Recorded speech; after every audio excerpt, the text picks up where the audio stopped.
With the introduction of the government's renewable heat incentive, there's a lot of interest at the moment in Woodchip biomass district heating systems. If you actually haven't seen one operating, it's sometimes very hard to understand how they operate and how effective they can actually be. And as I am promoting myself as an installer and operator of Woodchip biomass district heating systems, I've prepared a small video to try and show as clearly as possible how they work and how effective they can be. For any Woodchip based heating system, the fuel will arrive as quite small pieces of softwood or hardwood. Woodchip could be delivered ready chipped, or it could be delivered as logs which are stored outside to season and then chipped on site. Either way, the chip should be less than 30% moisture content and preferably about 20%. The chips themselves are really quite light and they are difficult to move. They're not like a liquid, so you can't rely on gravity, you can't rely on a pump to push them. So most biomass systems use what's called a sweep and auger to feed the chips into the boiler. When the chip arrives, it will be dumped on top of a sweep and auger. So normally this wouldn't be visible, but as this is almost empty, you can see how the sweep arms pull the chip into the auger, and then the auger transfers the chip through the wall to the boiler on the other side. Once the chip has come through the wall, which must provide at least an hour's fire resistance, it is dropped through a valve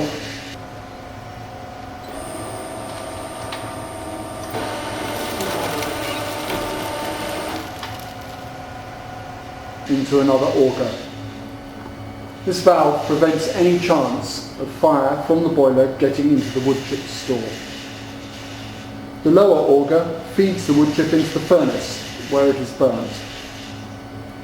If the boiler is cold or has not been alight for some time, there is an electrical igniter which will light the chip until it's hot enough to burn itself.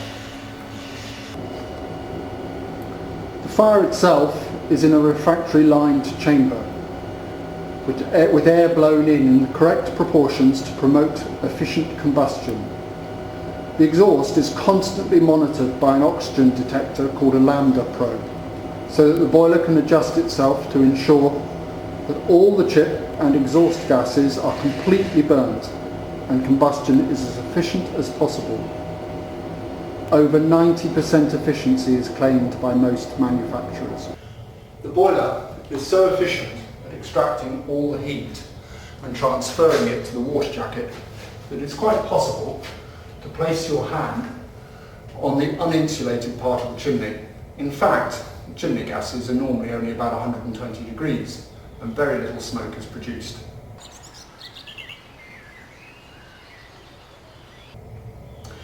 The water that surrounds the boiler is heated to about 80 degrees and is then pumped through this insulated metal pipework, either to a large insulated storage tank or out to an underground pipe. When the boiler is running, it will be providing heat for any of the buildings that are connected to the system. And any surplus heat is used to heat this tank. When the tank is fully charged, the boiler will switch off and the reservoir of heat in the tank will run the system for some time. Biomass boilers are not able to tick over efficiently. They work much better at full load, which is what this tank allows them to do. It also gives an extra amount of heat if demand exceeds the boiler's capacity at any time. This is the pump, which pumps all the hot water around the system. It's really just the same as you might have in your own central heating system, except bigger. It's sensible to use a double one so that you have a backup in the event of failure. Once the pipe goes underground, it changes to this super flexible super-insulated pipe. Normally the pipework will be a twin pipe consisting of a flow and a return pipe encased in a large amount of insulation. The hot water from the boiler is pumped to any of the buildings that are connected on the system, and the cooler return water comes back to the boiler through the other pipe. This pipe can be used to transfer hot water over surprisingly long distances. Up to 1 kilometre is possible.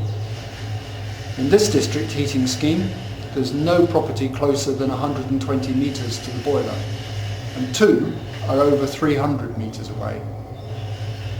In this case, there's a temperature drop of about 3 degrees between the boiler and the furthest property away, which has no effect on the heating system within the house.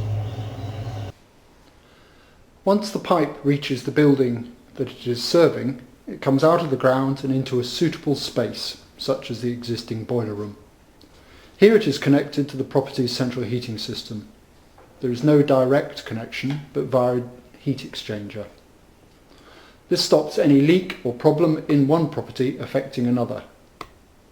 Normally, you would leave any existing boiler in situ to act as a backup in case of any problems with the Woodchip boiler. Within the property, it's unlikely that you'd notice anything different. Radiators would do the same as with any other system, as would hot water tanks, baths or showers. There's no reason why you shouldn't use underfloor heating. The only thing you are likely to notice is a dramatic reduction in your fuel bills compared with oil or LPG that you were using before. After the chip has been burnt, and apart from the heat that is produced, there's a small residue of ash. The boiler will convey the ash from the grate into these ash bins by means of an auger, and every 2 to 3 weeks you might have to empty the ash bins, ideally onto your garden, where it makes an excellent fertiliser. The quantity of ash is tiny, only about 1% of the wood that you put in it becomes ash.